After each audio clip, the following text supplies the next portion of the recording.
Still Mind Awakening, Season 1, Episode 1, The Day I Learned I Was Never Broken.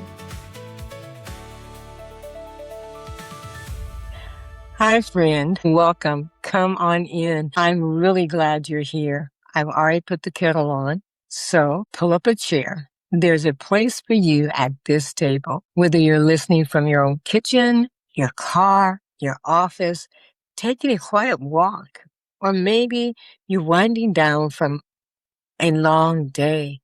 Thank you for spending a little time with me today. My name is Esther, and this is Still Mind, the Awakening. You are not broken. You were designed. Life has a way of moving so fast, doesn't it? There's always another appointment, another responsibility, another phone call, another email, another problem to solve. Sometimes we're so busy getting through life that we forget to slow down and simply be. That's what this table is for. Around this table, we're not in a hurry. We don't have to pretend. We don't have to have all the answers. We don't have to impress anyone. We don't even have to agree on everything. What we do bring is honesty, curiosity, grace, and a willingness to listen. Because I believe something with all my heart. Some of the most important moments in life don't happen on a stage. They happen around a table. It's where families gather. It's where friendships grow. It's where different conversations or difficult conversations happen. It's where we laugh until we can't breathe. It's where tears quietly fall. It's where healing often begins. And it's where I hope you feel that you belong.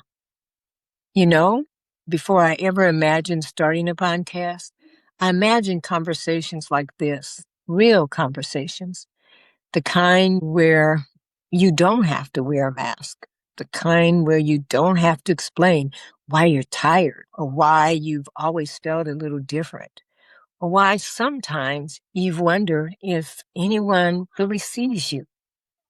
Around this table, you don't have to earn your chair. You've already got one. As I was getting ready for today, I found myself looking at this empty chair beside me, and I thought, I wonder who's going to sit there today. Maybe today that chair belongs to you.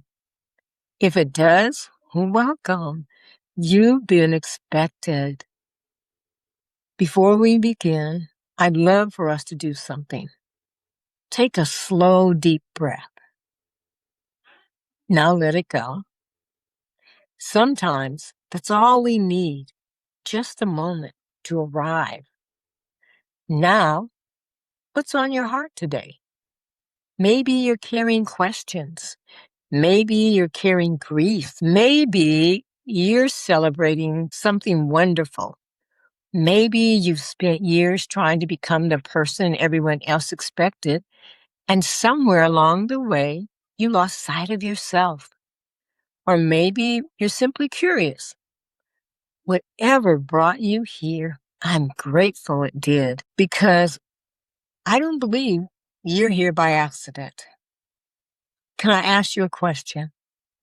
Have you ever looked around and felt like everyone else seemed to understand life except you? Like everyone else had been given a map and somehow you missed the day they handed them out? Or maybe your question has sounded different. Maybe it's been, why have I always felt different? Why do I work so hard just to fit in? Why do I feel unseen even when I'm surrounded by people? If you've ever asked yourself questions like those, I want you to hear this. You're not alone, and you're sitting at the right table. This podcast isn't just for people who are neurodivergent. It's for anyone who has ever felt unseen, unheard, misunderstood, overlooked, or who has been quietly wondered, where did the real me go? Maybe you're a parent trying to understand your child. Maybe you're a grandparent learning a new language of love. Maybe you're an educator, a caregiver, a spouse, a friend, or maybe you're simply someone who longs to feel understood. Wherever you find yourself today, you are welcomed here. Over the weeks ahead, we're going to have honest conversations about faith, about family, about neurodivergence, about identity, about healing, about purpose, about the mask we wear, and about what it means to come home to the person God created us to be. There will be days we laugh together. There may be days we cry together. But every week, we'll leave this table a little more awake than when we arrived. So thank you for saying yes to this journey, because today we're not just beginning a podcast. We're beginning a conversation, and I have a feeling it's going to change both of us. Now, let me tell you why that first question. I wasn't asking questions because I was curious. I was asking them because for most of my life, I believed the problem was me. Can I tell you something? I don't remember the very first time I felt different. I just remember always feeling different. Maybe you felt that way too. Not different because you wanted to be, different because no matter how hard you tried, you never quite felt like you fit. When I was a little girl, there was a place in our house where I would go. It wasn't a beautiful room. It wasn't a place anyone else would have chosen. It was under the basement stairs. That little space became my refuge, not because I wanted to hide from life, but because for a little while it was quiet. It was one of the few places where I could simply be. I can still picture it, the cool floor beneath me, the stillness, the feeling that for just a few moments, the world wasn't asking anything of me. No one expected me to explain myself. No one expected me to fit in. No one expected me to be someone I wasn't. It was just me. Looking back now, I realized that little girl wasn't trying to escape the world. She was trying to find a place where she could breathe. Have you ever needed a place like that? Maybe it wasn't under the stairs. Maybe it was your bedroom, your grandmother's porch, a favorite tree, your car, and walk around the neighborhood. Or maybe your refuge wasn't a place at all. Maybe it was a book, music, prayer. Whatever it was the place where you felt most like yourself. As I grew older, I became very good at watching people. I watched how they talked, how they laughed, how they responded without realizing it. I was studying them, trying to understand the rules that seemed to come so naturally to everyone else. I thought, if I watch closely enough, maybe I'll finally get it. So I worked harder. I tried harder. I smiled more. I blended in as best I could. From the outside, people saw someone who was capable, someone who was successful, someone who had it together. But inside, I was carrying questions I didn't know how to ask. Questions like, why does everything seem to take so much effort? Why do I replay conversations over and over in my mind? Why do I feel exhausted after being around people? Why do I always feel like I'm one step behind everyone else? I didn't have answers, so I assumed the answers must be about me. Maybe I wasn't trying hard enough. Maybe I wasn't smart enough. Maybe I was simply too much or not enough. Can I tell you what breaks my heart now? That little girl grew into a woman who spent years believing she had to earn what had already been given to her: acceptance, love, belonging, worth.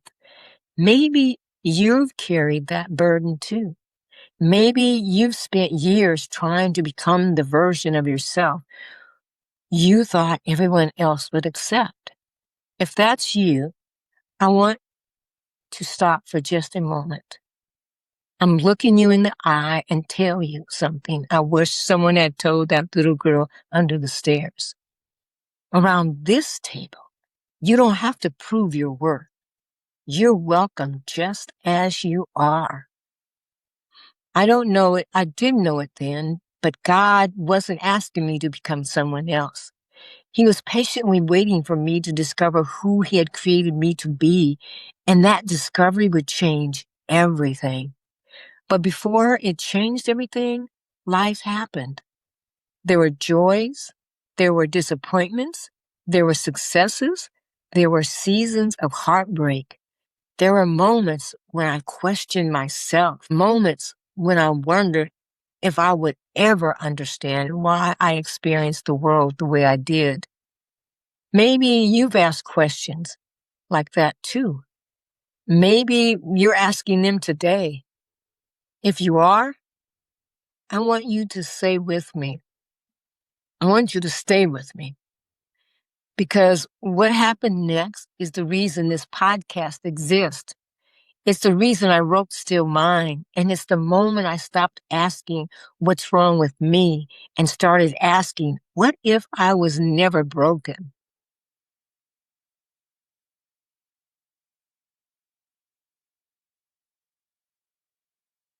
There are moments in life that divide everything into two chapters: before and after.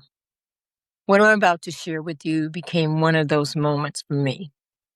For years, I carried the same questions. Why did life feel harder for me? Why did I always feel just a little different? Why did I leave conversations replaying every word?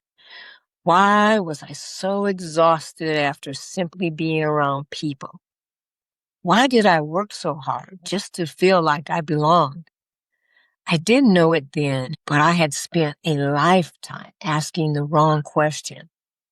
The question I kept asking was, what's wrong with me? And when you ask the question and wrong question enough, long enough, you eventually begin believing the wrong answer. Then later in life, I discovered I was neurodivergent. People have asked me, what did that feel like? Some think it must have been devastating. It wasn't. It was freeing, because for the first time, my life made sense. Not all at once, but little by little. Pieces that had never seemed to fit began finding their place. It was as if someone handed me a map to a journey I'd already traveled, and suddenly I could understand where I'd been. But something even more important happened. I realized my diagnosis didn't change who I was. It changed how I understood who I had always been.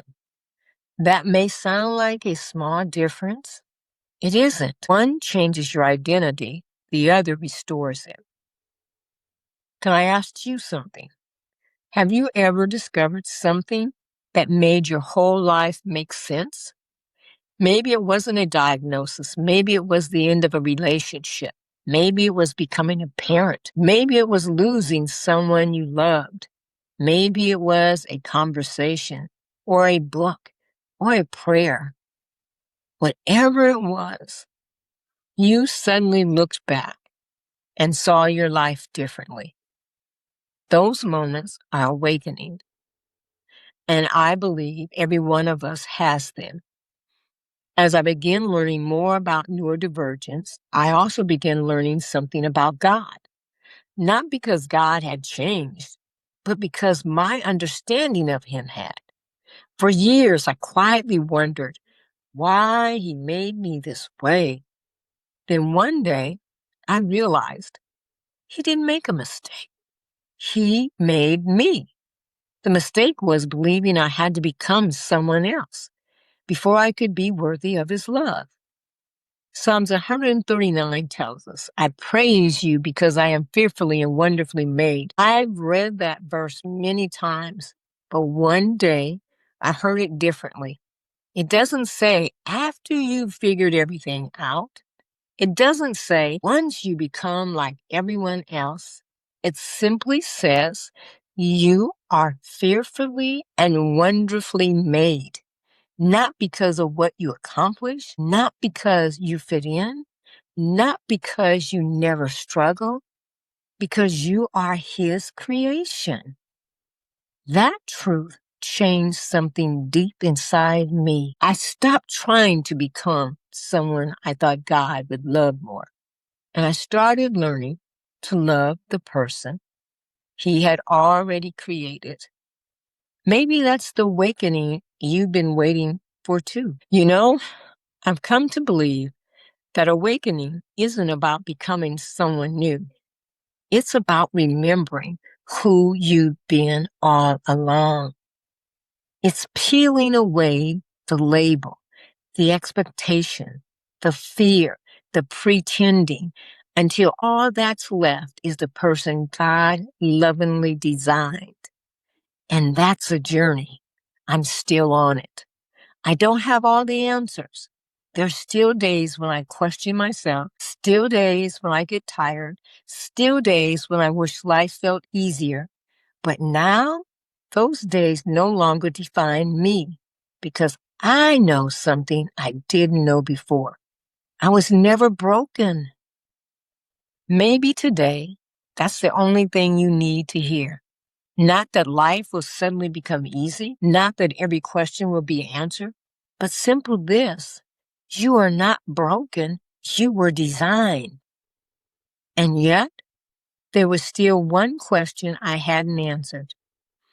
If I wasn't broken, then why did the words still mine keep finding their way into my heart? That's the story I wanted to share with you next. Why did you call your book Still Mine? That's a fair question because it isn't just a title. It isn't a catchy phrase. It isn't something I thought sounded nice on a book cover. It became a declaration. For a long time, I believed life had taken something from me. Years of trying to fit in, years of wondering, years of pretending, years of questioning myself, years of believing I was somehow less than everyone else. Maybe you've had seasons like that too. Not exactly like mine, but seasons where life slowly convinced you that pieces of you had disappeared. Your confidence, your joy, your dreams, your voice, your hope. Have you ever looked back over your life and quietly asked yourself, when did I stop being me? Not because you wanted to. Life just happened. Responsibilities happened. Heartbreak happened. Loss happened. Disappointments happened. People's words happened. And little by little, you became who you thought everyone else needed. Then one day, something changed. Not outside of me, inside of me. I began looking back over my life through different eyes. Not eyes filled with shame, not eyes filled with regret, but eyes filled with grace. And I realized something that brought me to tears. They misunderstood me, but they never owned me.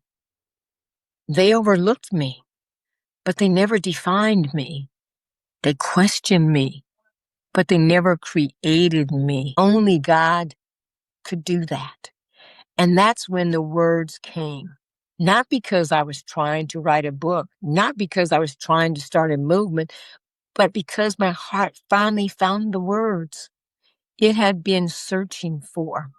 My voice was still mine. My purpose was still mine. My faith was still mine. My dreams were still mine. My identity was still mine. not because I held onto them perfectly, but because God never let go of them. They were still mine. That's what still mine means. It isn't about holding on to the past. It's about reclaiming what was never truly lost. Because the world can blur your voice, but it cannot own it. Fear can silence you, but it cannot rewrite who God created you to be. People can misunderstand you, but they cannot cancel your purpose. You know, I think every one of us has something we believe was gone forever. Maybe for you, it was trust. Maybe it's peace. Maybe it's courage. Maybe it's your laughter. Maybe it's the dream you gave up years ago. Maybe it's your relationship with God. Or maybe it's simply believing that you matter. Can I tell you something? If God placed it within you, it still belongs to you. It may need healing. It may need rediscovering. It may need time, but it has not lost its value. That's why this podcast isn't called Finding Something New. It's called Still Mine, because awakening isn't about becoming someone else. It's about remembering what God has always known about you. So today, I'd like to ask you something, not as the host of this podcast, but as a friend sitting across the table. What have you believed was gone that maybe God is inviting you to reclaim? Don't answer too quickly. Sit with it. Pray about it. Write it down. Because I have a feeling your answer may change more than you realize. And that's why every week before we leave the table, we're going to do something together. We're going to remind ourselves of what is still mine.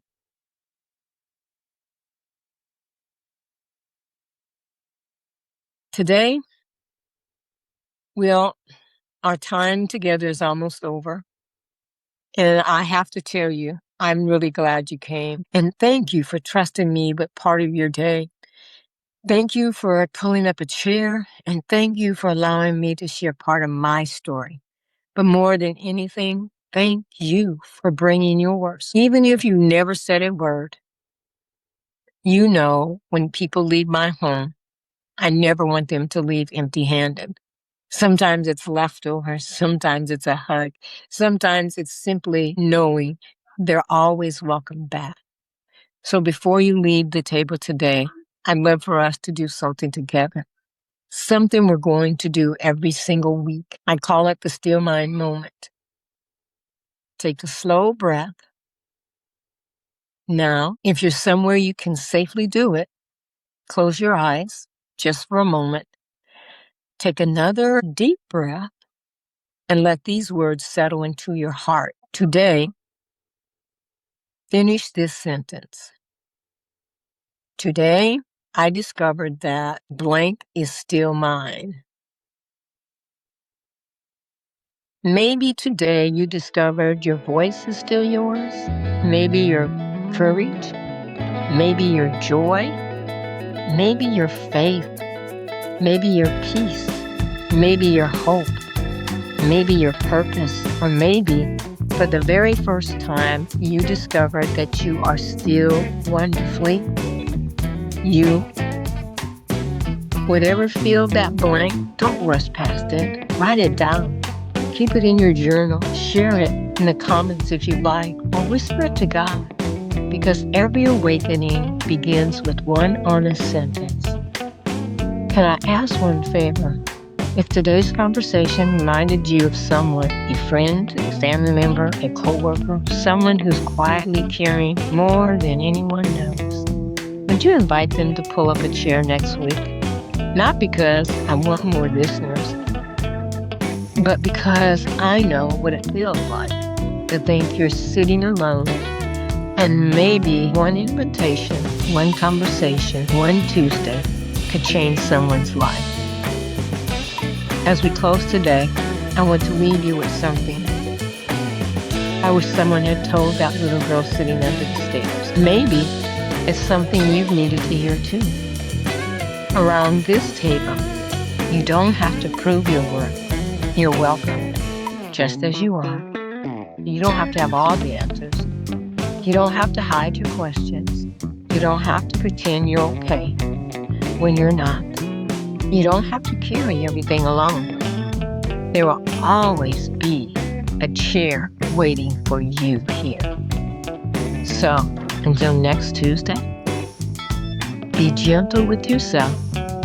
Give yourself permission to breathe, to laugh, to rest, to heal, to ask questions, to grow, and most of all, become more fully the person God has already known you to be. Because you were never an accident. You were never a mistake. You were never forgotten. You are not broken. You were designed. And one day I hope when someone asks you who you are becoming, you smile and you gently answer, I'm becoming the person who was there all along. Thank you for coming to my table today. There's always a chair waiting for you. And I can't wait to see you again next Tuesday.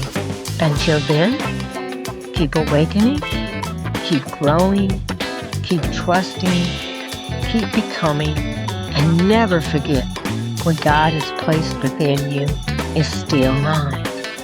I'll see you at the table.